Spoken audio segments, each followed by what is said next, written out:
नमस्कार दर्शकों, open ideas के इस नए वीडियो में आपका स्वागत है। आज मैं पेरेंट्स के साथ एक बहुत ही सीरियस इशू पे बात करना चाहता हूं और वो है बच्चों की सोशल साइट्स पे उपस्थिति।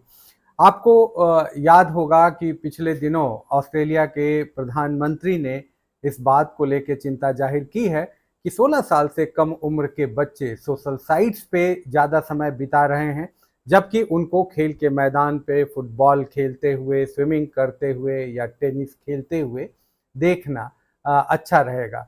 क्या आपके बच्चे अभी इस शाम के वक्त सोशल साइट्स पे विजिट कर रहे हैं या वो किसी न किसी खेल के मैदान पे टेनिस या स्विमिंग या क्रिकेट या फुटबॉल या बैडमिंटन खेल रहे हैं?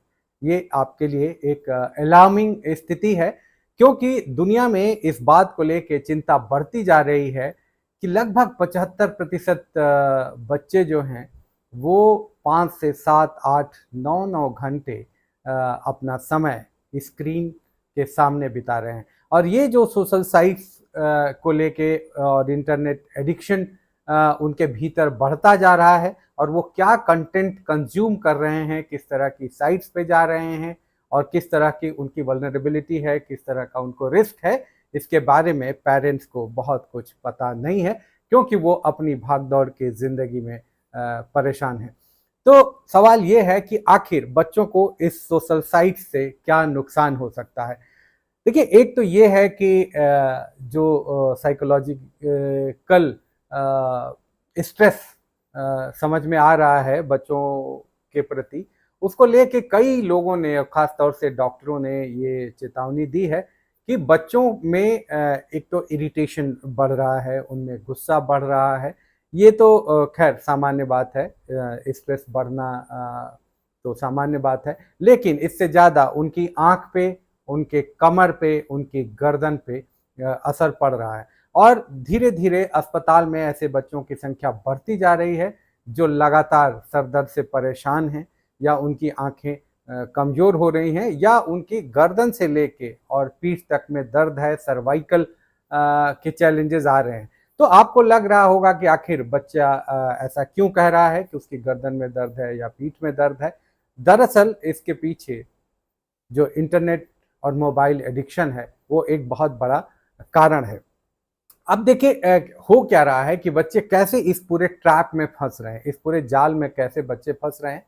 क्योंकि आपको भी लगता होगा कि ठीक है, मोबाइल है, टीवी है, लैपटॉप है, कंप्यूटर है, इतनी सारी चीज़ें हैं और बच्चा उस पे समय बिता सकता है। लेकिन ये जो सोशल मीडिया का बढ़ता प्रभाव है, कभी आपने सोचा कि क्या उस पे कंटेंट बच्चों को ध्यान में रख के बनाए जाते हैं? अगर मान लीजिए आप 12 साल के बच्चे को मोबाइल नहीं देते हैं, एक स्मार्टफ़ोन नहीं देते हैं, तो क्या बिगड़ जाएगा? लेकिन ज़्यादातर घरों में ये हो रहा है कि नहीं, मेरे दोस्त के पास है तो इसलिए मुझे भी मोबाइल फ़ोन चाहिए, और पेरेंट्स हार के फ़ोन दे देते हैं। दूसरा क्या है कि बाज़ार का प्रभाव, टेक्नोलॉजी की जो कंपनीज़ हैं उन्होंने, टेक्नोलॉजी की जो कंपनीज़ हैं वो धीरे-धीरे ऐसे प्रोडक्ट और ऐसी मार्केटिंग स्ट्रैटेजी बना रहे हैं जिसमें बच्चे लगातार डिमांड करते हैं कि उनको कुछ ना कुछ चाहिए। जैसे आपने भी देखा होगा कि अगर क्लास में चौथी, 5वीं, 6वीं में कोई एक स्टूडेंट कोई एक खास तरह की पेन या कोई कलर बॉक्स या पेंसिल बॉक्स लेके आता है, तो उसी शाम को सारे बच्चे अपने-अपने पेरेंट्स को लेके स्टेशनरी की दुकान पे चले जाते हैं। और अभी तो आपके पास ऑनलाइन की भी सुविधा है, तो बच्चे प्रेशर डला के कि आप ऑनलाइन ऑर्डर करो और वो सामान वो मँगा लेते हैं। इस सामान के मँगाने और उसकी ज़रूरत से कोई बहुत संबंध नहीं होता है, बस चाहिए। तो वो माँगते रहते हैं और पेरेंट्स उनको नए-नई चीज़ें दिलाने में व्यस्त रहते हैं। दूसरा जो ऑनलाइन का दूसरा दुष्प्रभाव ये है कि उनका कंसंट्रेशन स्पैन बहुत कम होता जा रहा है। अगर आप देखेंगे कि उनकी मेमोरी पे भी असर पड़ रहा है, और वो एकाग्रता के साथ, कंसंट्रेशन के साथ कोई काम बहुत लंबे समय तक नहीं कर पा रहे हैं। उनकी फिजिकल एक्टिविटीज़ नहीं हो रही हैं, तो वो आलसी तो हो ही रहे हैं। वो छोटी छोटी चीज़ों पे आपको कहते होंगे कि आप ऑनलाइन मंगा लो, ब्लिंकिट से मंगा लो, शाम को ले आऊँगा, कल ले आऊँगा, इस तरह के बहाने भी घरों में बच्चे कर रहे हैं। अब ये सिर्फ पेरेंट्स के लिए सिर्फ चिंता की बात नहीं है, बल्कि बच्चों के लिए समय देने की भी बात है और बच्चों को ये एहसास दिलाना है कि उनको घर से बाहर जाके खेलना क्यों महत्वपूर्ण है। उनका दूसरों के फंक्शन में जाना, रिश्तेदारी के किसी इवेंट में जाना और सोशलाइज होना, लोगों से मिलना जुलना, बात करना, ये सब क्यों इम्पोर्टेंट है। वो आइसोलेशन में चले जाएंगे तो निश्चय मानिए कि आज नहीं तो कल 5 साल 10 साल के बाद ये आइसोलेशन जो उनका है वो उनको डिप्रेशन की तरफ ले जाएगा। तब उनके पास लोग बातचीत करने वाले नहीं होंगे। अमेरिका में पिछले दिनों में एक रिपोर्ट पढ़ रहा था तो उसमें ऐसा कहा गया कि लगभग 20% लोग ऐसे हैं जो आइसोलेशन के शिकार हैं और उनको फ्रेंड्स थेरेपी दी जा रही है। तो हमारे देश में तो इस तरह का एक ताना बाना है जिसमें सोशल नेटवर्क है, एक्सटेंडेड फैमिली है, तो उनके साथ मिलना जुलना अगर आज नहीं होगा तो बाद में निश्चित रूप से उनके लिए लोगों के साथ घुलना मिलना मुश्किल होगा। तो पेरेंट्स को इसके लिए उपाय करना है, समय निकालना है और जो स्मार्टफोन और कंप्यूटर आपने दिया है उसका टाइम तय करिए। 2 घंटे 3 घंटे अगर प्रोजेक्ट कोई करना है तो आप कोशिश करिए कि आपकी थोड़ी बहुत निगरानी भी रहे कि कितना काम हुआ, कितना प्रोग्रेस हुआ। पता चला कि आपने तो बोला है कि ठीक है प्रोजेक्ट कर लो और प्रोजेक्ट 8 घंटे का नहीं है, प्रोजेक्ट तो आधे घंटे का है, लेकिन 7 घंटे बच्चा किसी के साथ चैटिंग कर रहा है या कोई साइट्स देख रहा है जो उसके लिए कोई बहुत बेनिफिशियल नहीं भी हो सकती है और उससे उसके लिए खतरे भी हैं। तो ऐसे ही अगर आप मैं अगर आपको उदाहरण दूँ तमिलनाडु का, तो तमिलनाडु में पिछले दिनों 2 लाख बच्चों पे एक सर्वे किया गया और सर्वे स्कूल और कॉलेज दोनों के बच्चों पे किया गया और ये देखने में आया कि लगभग 20% बच्चे जो हैं वो ऑनलाइन एडिक्शन का शिकार हैं। तो ऑनलाइन एडिक्शन का शिकार हैं, इसका मतलब क्या है कि वो पढ़ाई पे कम ध्यान देके ऑनलाइन गेम पे ज़्यादा ध्यान दे रहे हैं, क्या नए गेम आ रहे हैं, उसको कैसे खेलना है और ज़्यादातर जो गेम हैं वो वायलेंट नेचर के भी हो रहे हैं।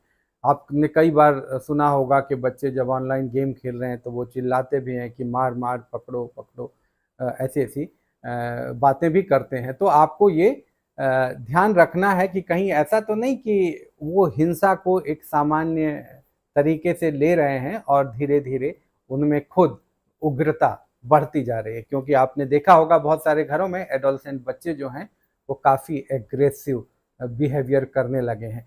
तो ये सब उसी इंटरनेट एडिक्शन और बहुत ज़्यादा जो मोबाइल, टीवी और कंप्यूटर, लैपटॉप का उपयोग है उसके कारण आ रहा है। सर्वाइकल और हेडेक तो बहुत सामान्य बात है, विज़न प्रॉब्लम की बात मैंने की और बैक पेन की बात मैंने की। तो आपको ध्यान रखना है कि कहीं आपके बच्चों में कुछ लक्षण तो नहीं दिख रहे हैं जिसमें से कि बेचैनी, कहीं मतलब वो आपका बच्चा ज़्यादा स्क्रीन टाइम होने की वजह से बेचैनी तो नहीं महसूस कर रहा है, अकेलापन तो नहीं महसूस कर रहा है, उसको बात-बात में, छोटी-छोटी बात में गुस्सा तो नहीं आ रहा है, उसको अनिद्रा का शिकार तो नहीं है कि उसकी नींद ही नहीं पूरी हो रही है। क्योंकि अगर 1 घंटा आप स्क्रीन टाइम आप यूज़ करेंगे तो बच्चों में 16 मिनट स्लीप डिफिशियंसी होने की संभावना रहती है।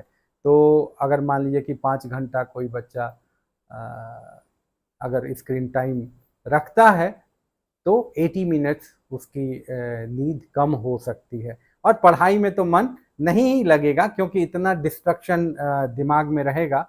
तो नींद में कमी और नींद में कमी होगी तो कंसंट्रेशन में कमी होगी और उसका फिजिकल हेल्थ पे असर पड़ेगा, कंसंट्रेशन पे असर पड़ेगा। तो आपको ध्यान रखना है कि आपके बच्चे में इस तरह के कोई लक्षण तो नहीं आ रहे हैं। तो अब पेरेंट्स कई बार पूछते हैं कि ऐसे में हम करें क्या? तो जो उपाय ये है, उपाय पहली बात तो ये है कि आप बच्चों को टाइम दीजिए, बच्चों को सुनिए, बच्चों को समझिए, बच्चे का क्या इंटरेस्ट है, वो क्या प्रोग्राम देख रहे हैं, नंबर 1। दूसरा ये है कि बाजार का जो प्रभाव आ रहा है उसको आपको कम करना होगा अपने स्तर पे। हर चीज़ बाजार से खरीद के आप नहीं कर सकते। आप बच्चों के लिए खाना बनाइए, उनके उनके साथ एक्सकर्शन का प्लान करिए, उनको पिकनिक पे ले जाइए। अगर फिल्म भी जाना है तो उनके साथ जाइए, उनकी इच्छा की भी फिल्में देखिए। उनको खाना बनाते समय आप अपने साथ शामिल करिए, कोई ज्वाइंट प्रोजेक्ट करिए। इस तरह की चीज़ें आप उनके साथ कर सकते हैं। और टेक्नोलॉजी के उपयोग पे बहुत ज़्यादा निर्भर मत होइए। आप ये देखिए कि कहीं टेक्नोलॉजी आपको तो नहीं कंट्रोल कर रही है। जब तक आप टेक्नोलॉजी को कंट्रोल कर रहे हैं, टेक्नोलॉजी का फ़ायदा आप ले सकते हैं। और बच्चों को सही गाइडेंस और वैल्यू सिस्टम मिले, इसके लिए प्रयास करिए। उनकी रीडिंग हैबिट्स डेवलप कराइए। और लेकिन इसमें सबसे ज़रूरी है कि आपको खुद अपने फ़ोन, अपने टीवी, अपना स्क्रीन टाइम कम करना होगा और डिजिटल फास्टिंग की तरफ जाना होगा कि अच्छा, आज सैटरडे है, आज संडे है, या शाम 7 बज गया, अब 7 बजे से अगले दिन सुबह 6 बजे तक हम फ़ोन इस्तेमाल नहीं करेंगे अनलेस कि कोई बहुत इमरजेंसी हो। तो ओपन आइडियाज़ के वीडियोज़ आपको कैसे लगे कमेंट्स में ज़रूर बताइएगा। और वीडियोज़ को लाइक करिए, शेयर करिए और ओपन आइडियाज़ के चैनल को सब्सक्राइब करिए। बहुत बहुत धन्यवाद। नमस्कार।